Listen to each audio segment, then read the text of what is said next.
elevator pala dito. Ito naman yung sa taas. So, akit tayo mga kababoy. Yan. Yan. Yan mga kababs. Oh, sunset. Ano? Sunset. Magsasunset. Sunset. Ganda.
Kababs, nandito na ako sa bahay namin.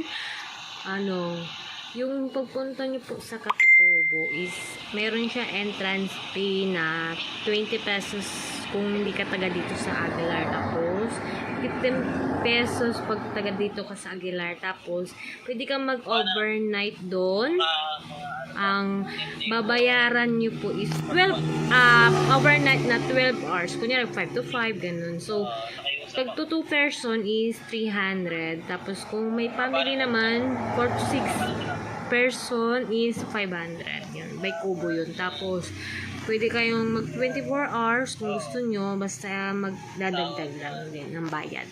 So inquires, visit Katutubo Cafe.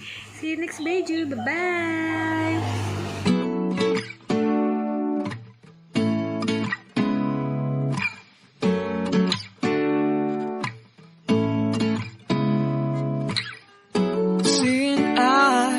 Of mine, what do you feel beside? I don't know where we're gonna fly like you did sometimes. Seeing eyes of mine, love, love, love, I wanna be strong, strong. We're doing wrong, wrong, wrong, but I'll try to fix it. Love, love, love, I wanna be strong, strong. We're doing wrong, wrong, wrong, but I'll change it, change it.